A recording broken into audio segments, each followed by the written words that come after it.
당시 그리스 연합군의 총사령관이자 스파르타의 장군이었던 파우사니우스는 이러한 절체절명의 위기 속에서도 하고 있었습니다.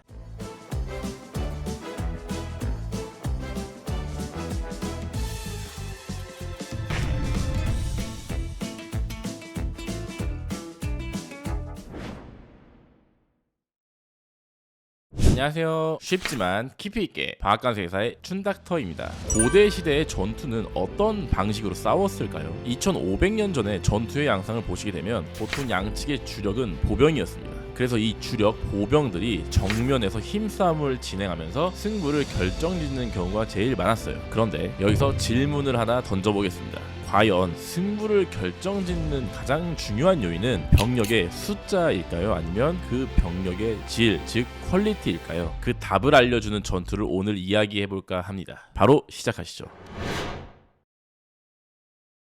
자신의 아버지인 다리우스 1세가 10년 전 마라톤 전투에서 패배하면서 복수를 다짐했던 그의 아들 크세르크세스 1세. 그는 기원전 480년 드디어 20만 대군이라는 엄청난 양의 병력을 모아서 몸소 출전하게 됩니다. 먼저 크세르크세스 1세는 사르디스에서 병력을 집결한 뒤에 북쪽으로 올라가 트라키아 지방을 지났고 그 뒤에 다시 남하하여서 레오니다스 1세를 만나게 되죠. 치열한 전투 끝에 그리스인이었던 에피알테스의 배신으로 페르시아는 힘겹게 승리를 하게 됩니다. 천혜의 요충지라 불리우는 테르모필레 협곡을 돌파한 크세르크세스 1세는 그대로 남하를 하여서 아테네의 시가지를 불태우게 되고 그 기세를 몰아 살라미스에서 해전까지 치르게 되죠. 하지만 이 모든 것을 꿰뚫어보고 있던 그리스의 이순신이자 명장이라 불렸던 테미스토클레스는 살라미스에서 페르시아 해군을 대파하게 됩니다. 언덕 위에 황금 옥자를 지어놓고 그 위에서 살라미스 해전의 모든 과정을 관전했던 크세르크세스 1세는 과연 어떤 기분이었을까요? 아버지의 복수는 이렇게 물거품이 되는 건가? 저 작은 나라 그리스 하나를 우리 대국 페르시아가 정령 잡지 못한단 말이냐? 크세르크세스 1세는 아마도 크게 좌절하고 모든 의욕을 잃어버리지 않았을까요? 전의를 상실한 크세르크세스 1세 앞에 그의 중신이었던 마르도니우스 장군이 앞에 나와서 말을 하게 됩니다. 왕 중의 왕이시여, 이제 곧 겨울이 닥쳐옵니다. 저희 페르시아는 비록 바다에서 패했지만 육군의 손실은 크지 않은 상태입니다. 저에게 육군을 맡겨주신다면 겨울을 지나 다음 해 그리스 육군들과 최후의 승부를 보도록 하겠습니다. 폐하께서는 어서 본국으로 돌아가 저희 대국을 돌봐 주시옵소서.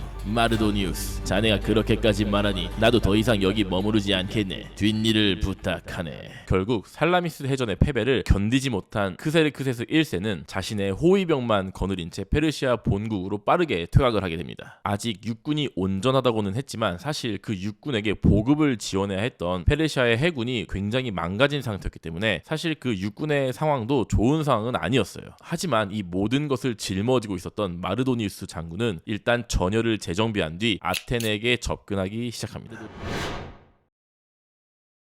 해군의 보급도 어려워진 상황이었기 때문에 페르시아의 장군 마르도니우스는 여러모로 상황이 좋지 않음을 피부로 느끼고 있었어요. 이대로 가만히 있다간 승기를 그리스에게 빼앗길지 모른다. 그리스는 예로부터 작은 도시국가들이 서로 쪼개져서 늘 자기들끼리 분쟁을 하던 민족이지. 옳지, 이 점을 한번 이용해보자. 마르도니우스는 살라미스 해전 승리의 주역인 아테네에게 일단 접근을 하여 협상을 제안합니다. 아테네여, 너희는 충분히 너희의 힘을 과시하였다. 너희가 우리와 화친을 맺는다면 아테네 시가지를 복구시켜주고 더 많은 땅을 너희에게 주겠다. 그러니 우리와 손을 잡자. 오케이, 그럼 생각 좀 해보고 답을 줄 테니까 조금만 기다리삼. 자, 과연 기다리라고 했던 아테네는 어떤 꿍꿍이었을까요? 아테네의 명장이었던 테미스토클레스는 아마도 이렇게 생각을 하고 있었던 것 같습니다. 백은 우리 아테네가 최고지만 육군은 지옥의 전사 스파르타가 가장 강력하다. 만약 우리가 페르시아와 강화를 맺는 척이라도 하면 스파르타 녀석들은 분명 똥줄이 타겠지. 그리고 우리가 페르시아와 협상을 질질 끌면 그리스 연합이 똘똘 뭉치는 시간도 확보할 수 있다. 동시에 스파르타에게는 우리가 페르시아와 강화한다는 가짜 소문을 흘리게 되면 스파르타도 아마 위급함을 느껴 반드시 자신들의 주력 부대를 보낼 것이다. 당대 최고의 전략가였던 테미스토클레스의 생각은 적중했습니다. 스파르타는 결국 자신들의 최정예 부대인 1급 중무장보병 5,000명과 2급 중무장보병 5,000명 해서 총 합 1만 명의 중무장보병을 보내기로 한 것이에요. 그리스 연합군의 중무장보병 총 수를 합치면 3만 7천 명 정도 가량 되었거든요. 근데 그 중에서 1만 명을 중심을 차지했다는 것은 사실 스파르타가 정말 굉장히 많은 수의 중무장 보병을 보낸 것이고, 그것은 스파르타가 자신들의 힘을 정말 쥐어짜서 보낸 중무장 보병의 명수임을 알 수 있는 것이죠. 자, 이렇게 해서 그리스 연합군 총 37,000명의 중무장 보병이 엘레우시스라는 곳에서 집결을 하게 됩니다. 페르시아의 장군 마르도니우스 역시 자신들이 아테네에게 속았음을 깨닫고 협상은 포기한 채 육군을 재정비해서 플라타이아의 평원이라는 곳에 집결을 하게 되죠. 자, 이제 결전의 날이 머지않은 것입니다.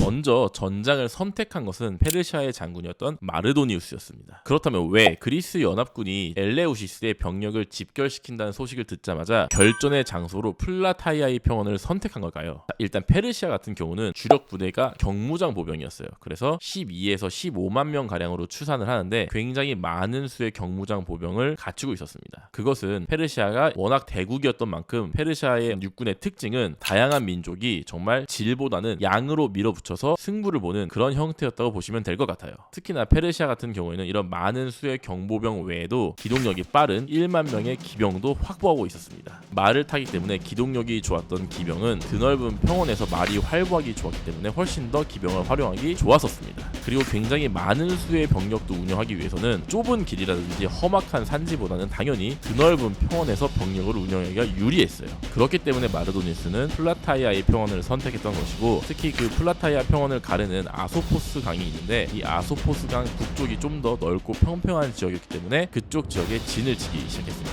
반면 엘레우시스에 집결하느라 전장에 좀 더 늦게 도착한 그리스 연합 육군의 같은 경우는 플라타이아의 평원 남쪽에 약간 언덕배기 지역이 있는 그 구릉 지역에 진을 치기 시작해요. 사실 그리스군은 페르시아 군과는 반대로 수도 굉장히 적은 편이었고 또 기병도 없었습니다. 하지만 대신에 병력 하나하나가 정말 다리부터 머리까지 두꺼운 갑옷으로 두르고 모든 것을 방어해낼 수 있는 그런 중무장 보병이었습니다. 이 호플리테스라고 불리우는 이 그리스의 중무장 보병들은 사실 방어력과 힘은 굉장히 유리한 부분이 있었지만 대신에 역시나 발이 느렸기 때문에 기동력이 약점이었어요. 그리고 그들의 주특기였던 팔랑크스라고 불리우는 밀집대형 역시 굉장히 정면 공격이나 힘에는 강했지만 역시나 기동력이 문제였습니다. 측면이 약했고 기동력도 느린 편이었죠. 이렇게 양보다 질을 중시했던 그리스 연합군은 자신들의 측면이 노출되거나 기동력이 노출되는 평원보다는 당연히 정면 싸움을 하기 좀 더 유리한 경사가 있고 숲이 우거진 구릉 지역을 선호했던 것이죠. 아소포스강 북쪽에서 그리스 연합군이 진을 치고 있던 것을 지그시 바라보고 있던 마르도니우스는 일단 싸움을 걸어보기로 합니다. 적은 지금 언덕배기 구릉 지역에서 진을 짜느라 전열이 약간 흐트러져 있다. 이 기회를 놓치지 말고 속도가 빠른 기병으로 공격해보자. 적들을 넓은 평원으로 유인할 수도 있을 것이야.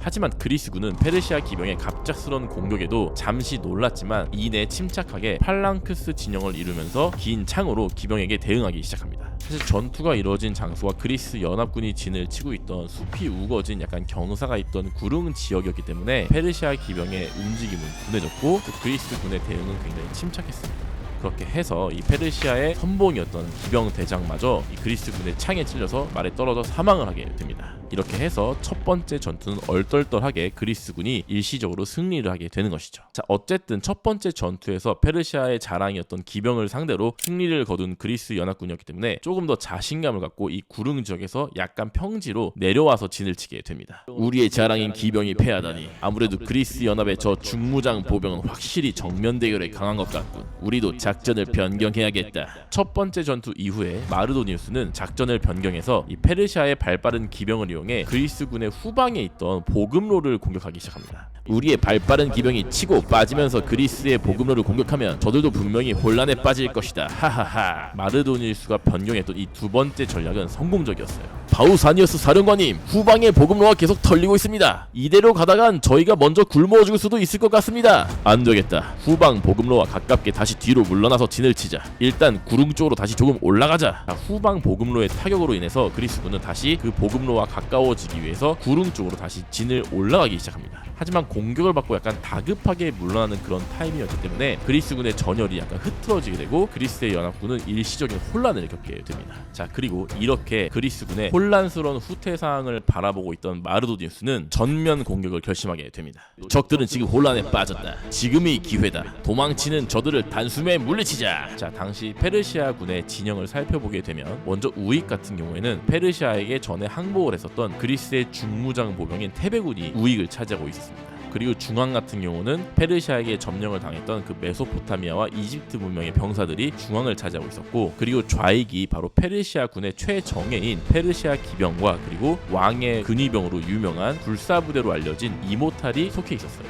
반대로 이에 맞서는 그리스 연합군의 진영도 살펴보게 되면, 먼저 페르시아의 테베군을 상대하는 그리스의 좌익은 아테네 중무장 보병이었습니다. 그리고 중앙 같은 경우는 아테네와 스파르타를 제외했던 나머지 도시국가들의 연합군이 결성되어 있었어요. 그리고 페르시아의 최정예를 상대해야 했던 우익에는 그리스 연합에서도 바로 최정예였던 스파르타 중무장보병 1만 명이 포진을 하고 있었죠. 자, 이렇게 되면 당연히 결국 승부처는 양군의 최정예가 맞붙게 되는 전장의 동쪽 부분이었습니다. 당시 그리스 연합군의 총사령관이자 스파르타의 장군이었던 파우사니우스는 이러한 절체절명의 위기 속에서도 침착함을 유지하고 있었습니다. 페르시아 최정예군의 핵심은 결국 기병이다. 지옥에서 온 중무장보병 스파르타를 이기지 못한다. 그렇다면 먼저 기병을 무력화시키기 위해 약간 후퇴를 해서 그들을 유인한 뒤 숲이 우거진 구릉에서 적들을 맞이하자. 이 총명했던 스파르타의 총사령관의 예측은 그대로 적중했습니다. 일단 스파르타군이 약간 당황한 기색을 내비치면서 구릉 쪽으로 일시적인 후퇴를 하게 되자, 기세를 탄 페르시아 기병을 선두로 한 페르시아 최정예군이 이 스파르타군을 앞다투어 추격을 하게 되는 것이죠.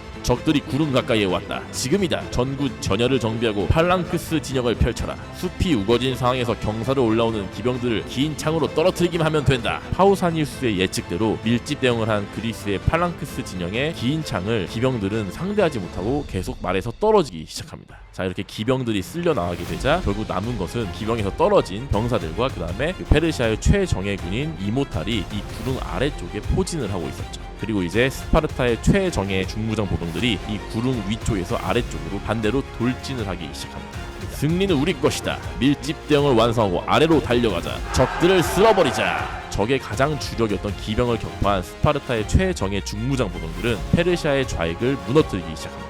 마르도니우스 사령관님, 이대로 가다간 저희도 위험합니다. 아니다, 아직 물러서면 안 된다. 으아! 스파르타군이 페르시아군을 계속 무찌르게 되면서 결국 총사령관이었던 마르도니우스의 진영까지 도착을 하게 되었고, 결국은 이 마르도니우스의 모습을 보았던 스파르타 군사가 돌을 던져 그 돌을 맞춰서 결국은 마르도니우스 장군이 사망을 하게 됩니다. 총사령관이 죽게 되자 전의를 상실하게 된 페르시아군들이 뒤도 돌아보지 않고 도망가기 시작합니다. 결국 승부는 여기서 결정이 나게 되는 것이죠. 이 플라타이아의 전투의 사상자는 역사가들의 추측으로는 그리스군은 약 1에서 2,000명 가량, 그리고 페르시아는 수만 명에 이를 것이라고 이렇게 추정을 하고 있습니다. 양과 질의 대결에서 질적으로 우수했던 그리스의 중무장 보병이 양으로 밀어붙였던 페르시아군에게 완승을 했던 것이죠. 자, 이로써 페르시아는 1차 마라톤 전투에 이어 2차 원정에서도 실패를 하게 되며 결국 그리스 지역에서 완전히 물러나게 됩니다. 페르시아 원정이라 불렸던 대장정이 막을 내린 순간이었죠. 자, 이후에 페르시아 전쟁 승리의 주역이었던 아테네와 스파르타는 일시적으로 전성기를 맞이하게 됩니다. 하지만 기쁨도 잠시, 그리스의 수많은 도시국가들 아테네와 스파르타를 중심으로 결국 반목을 하게 되면서 그리스는 내전의 소용돌이에 휘말리게 되죠. 그리고 정말 광활한 대제국이었던 페르시아 제국 역시도 두 번의 큰 전쟁을 계속 실패하면서 국군이 점점점 쇠퇴하게 됩니다. 이런 격동의 시기에 그리스 발칸반도의 북쪽 지역에 한 사내 아이가 태어나게 되는데요. 자, 훗날 전쟁의 신이라 불리는 이 조그만 사내 아이는 이 페르시아와 그리스의 지형에 어떤 변화를 가져오게 될까요? 자, 매우 흥미진진하고도 영웅적인 이 이야기는 다음 편에 또 말씀드리도록 하겠습니다. 이번 영상도 유익하다고 느끼셨다면 구독과 좋아요 잊지 마시고요. 그럼 다음 편에 또 재밌는 시간으로 만나 뵙도록 하겠습니다. 안녕.